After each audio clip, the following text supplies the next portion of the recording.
우리 모두 호주는 잘 사는 나라로 알고 있죠. 실제로 전 세계 1인당 평균 부의 순위를 보면 호주는 무려 5위에 위치한 걸 보실 수 있습니다. 그런데 여기서 조금 더 자세히 들여다보면 사실 호주의 서민들은 더 가난해지고 있었습니다. 바로 빠르게 상승하는 집값, 임대료 때문인데요. 자료를 보시면 아시겠지만 호주의 주거용 주택 가격은 최근 10년 동안 거의 2배가 되었고요. 그에 따라 임대료도 가파르게 상승했습니다. 이로 인해 호주의 젊은 층의 경우에는 버는 돈의 무려 절반 이상을 주택 임대료로 지출하게 되면서 미래에 대한 어떠한 준비도 하지 못할 정도로 가난해지고 있다고 하는데, 그래서 이번 시간에는 호주의 집값은 왜 이렇게 상승했는지 그 이유와 현재 호주 사회에 미치는 영향에 대해서 저와 함께 아주 쉽고 간단하게 알아보겠습니다.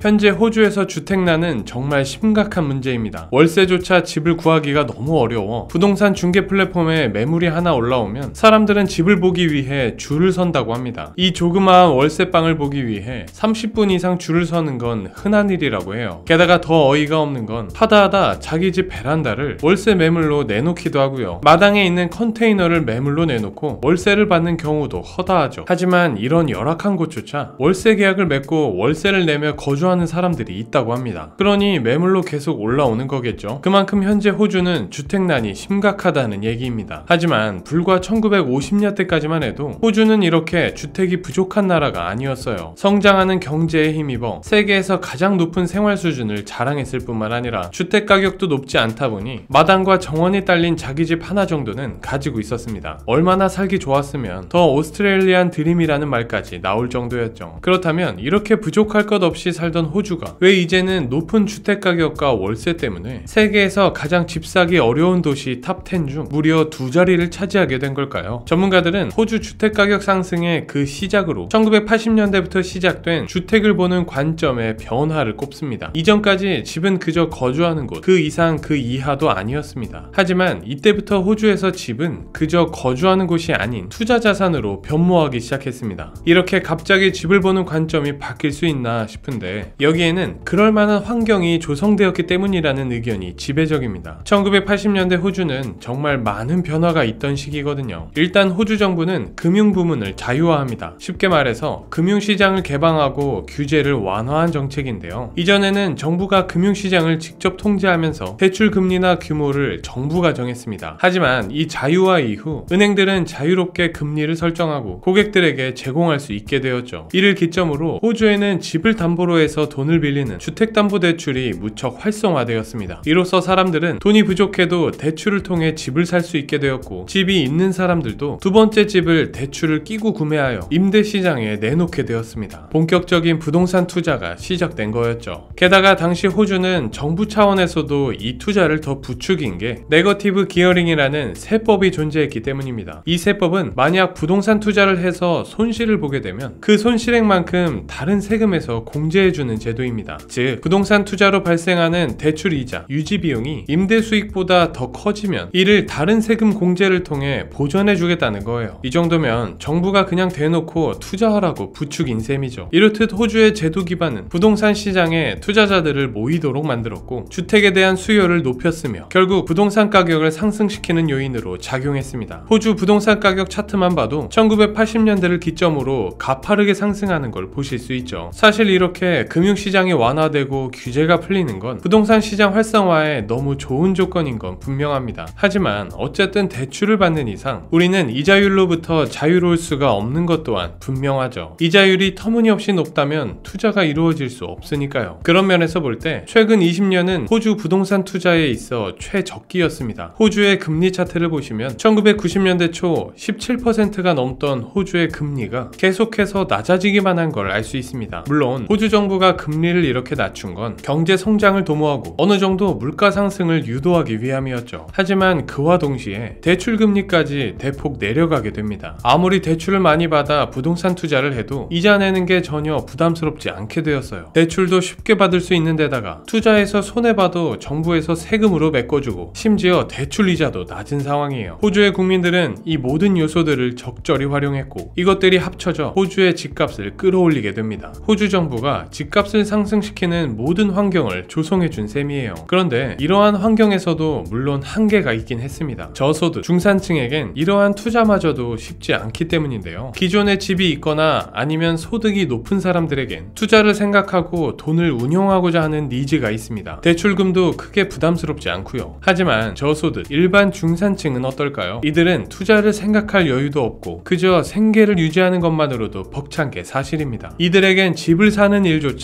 쉽지 않은 일이죠. 그러나 이런 상황을 유심히 지켜보고 있던 호주 정부가 이들을 위한 엄청난 혜택을 제공하기로 하는데 바로 첫 주택 구매자 보조금입니다. 이 혜택은 호주 정부가 저소득 중산층 가정이 첫 집을 구입할 수 있도록 돕는 보조금을 말합니다. 물론 주마다 차이가 있긴 하지만 일부 주에서는 새 집을 짓거나 집을 처음 구매할 때 주택 가치에 상관없이 무려 5만 달러를 지급한다고 해요. 우리 돈 4,500만 원에 달하는 돈이니까 엄청난 보조금이죠. 심지어 호주의 노던 테리토리 지역은 기존에 주택이 있는 사람이라도 새 집을 짓거나 구입할 때 무려 3만 달러를 지원한다고 합니다. 이 정도면 호주의 저소득 중산층 입장에서는 정말 없는 돈도 끌어모아 주택 구입할 마음이 생길 것 같죠. 어찌 보면 정말 고마운 보조금일 수 있습니다. 하지만 이렇게 고마운 주택 구매 보조금이 부동산 시장을 한층 달아오르게 하는 원인이 되었습니다. 기존 부동산 시장에 저소득 중산층의 구매 수요가 들어왔기 때문이죠. 쉽게 말해서 집을 사려고 하는 사람들이 더 많아졌다는 거예요. 이렇게 사려는 사람이 많아지자 주택 가격은 더 오를 수밖에 없었습니다. 그런데 우리 모두가 알다시피 부동산 가격도 결국 수요와 공급에 의해 움직입니다. 수요가 공급보다 많으면 가격이 상승하고 공급이 수요보다 많으면 가격은 하락하게 되어 있죠. 그 말은 시장에 부동산 공급을 늘릴 수만 있다면 부동산 가격이 상승하는 걸 막을 수 있다는 거죠. 하지만 안타깝게도 호주는 시장에 충분한 양의 부동산을 공급하지 못하고 있습니다. 영상의 차트는 호주의 공공주택 공급수를 보여주고 있는데요. 호주는 1970년대 후반까지만 하더라도 1년에 약 2만 채의 공공주택을 공급했었습니다. 하지만 그 이후 2023년을 보시면 약 3천 채밖에 공급하지 못한 걸 알 수 있죠. 3천 채면 우리나라 세대수 많은 아파트 단지 하나 수준밖에 안 되는 공급량이거든요. 호주는 이마저도 일부 저소득층과 노숙자 보호센터로 운영한다고 하니 실제로 호주 부동산 시장에 주택 공급을 늘리기엔 턱없이 부족할 수밖에 없습니다. 부동산 가격이 오르지 않도록 막을 방법이 전혀 없는 것 같은데요. 게다가 설상가상으로 이렇게 공급이 부족한 마당에 수요만 잔뜩 늘어날 일이 계속해서 벌어집니다. 바로 호주를 향해 밀려 들어오는 이민자 때문이죠. 사실 호주의 인구 성장은 전적으로 해외 이민에 의해 이루어졌다고 해도 과언이 아닙니다. 영상의 차트를 보시면 호주에서 일어나는 인구 성장이 이민자들의 유입과 같은 흐름으로 움직이는 걸 볼 수 있습니다. 즉 호주의 인구 성장은 이민자 수의 성장인 셈이죠. 그리고 또 하나의 특징은 호주의 팬데믹 기간을 제외하면 매년 수십만 명의 이민자들을 수용해 왔다는 겁니다. 우리나라를 비롯하여 전 세계적으로 이민, 유학, 워킹 홀리데이 등 기회를 찾아 호주로 이민 가는 경우가 많거든요. 물론 호주 입장에서는 이들이 경제 활동을 하기도 하고 또 지역에서 소비를 해주기 때문에 경제적으로 도움이 되는 건 사실입니다. 하지만 여기서 문제는 이민자들 또한 살 집이 필요하다는 거예요. 안 그래도 기존 국민들만으로도 주택 공급이 부족한데 이민자들까지 매년 수십만 명이 몰려와 집을 구하는 상황. 주택 재고를 놓고 벌어지는 경쟁이 엄청나겠죠. 이렇듯 이민자들의 대거 유입은 호주의 주택 가격 상승을 더욱 부추겼다고 평가되고 있습니다. 그런데 이런 생각을 해볼 수도 있어요. 주택 가격, 임대료가 아무리 올라도 소득이 높다면 이 모든 걸 감당할 수 있는 것 아닌가 라고 말이죠. 당연히 맞는 얘기입니다. 하지만 호주의 경우 상황이 좋지 않습니다. 최근 2년 동안 호주의 1인당 GDP 성장률은 멈춰있다 못해 감소하고 있고요. 그 와중에 호주의 렌트 비용은 천장을 뚫을 듯 상승했죠. 게다가 이제는 호주인들의 소득으로는 부동산 가격을 감당할 수 없는 수준이라는 게 가장 큰 문제입니다. 그래도 과거에는 괜찮았어요. 화면의 자료는 호주의 부동산 가격 대비 소득 비율인데요. 2002년도까지만 하더라도 한 6년치 소득이면 집 한 채 장만할 수 있었거든요. 그런데 이게 최근에 와서는 9년, 거의 10년 가까이 연소득을 그대로 모아야 집 한 채 겨우 장만할 수 있게 바뀐 겁니다. 월급 한 푼도 안 쓰고 10년 모으라면 모을 수 있을까요? 쉽지 않을 것 같죠. 그리고 호주의 이 비율은 세계 주요국들과 비교해봐도 매우 높은 편입니다. 보시면 소득 대비 주택 가격을 지수화한 차트인데요. 집값이 높다고 알려진 미국, 독일, 프랑스보다도 호주의 지수가 더 높은 걸 알 수 있죠. 호주보다 높은 건 최근 주택 가격 최고치를 찍었다는 캐나다밖에 없습니다. 그러다 보니 이제 호주의 젊은 층은 집을 산다는 건 그저 꿈만 같은 일이 되어버렸습니다. 심지어 소득의 거의 절반 가까이를 월세로 내고 있어요. 나중에 집을 마련하기 위해서 지금 저축이라도 해야 할 텐데 상황인데 월세 내고 생활비를 부담하고 나면 저축은 꿈도 꿀 수 없는 상황입니다. 점점 가난해지고 있는 거죠. 물론 이러한 위태위태한 상황에 호주 정부도 가만히 있지는 않았습니다. 얼마 전 호주의 총리인 앤서니 앨버니지는 심각한 주택 위기를 해결하기 위해 총 320억 달러에 달하는 계획을 하나 발표했습니다. 그 내용인즉슨 약 120만 채의 주택을 건설하겠다는 것, 즉 주택 공급을 빠르게 늘리겠다는 것이죠. 만약 이 계획이 차질 없이 진행되기만 한다면 어느 정도 주택 가격 상승을 막을 수 있을 것 같은데요. 하지만 일각에서는 이렇게 공급을 늘리는 것보다 수요를 줄이는 일에 더 집중해야 한다고 주장하는 등 현재 호주는 주택 가격 상승과 이로 인해 파생되는 다양한 문제로 인해 아주 골머리를 앓고 있습니다.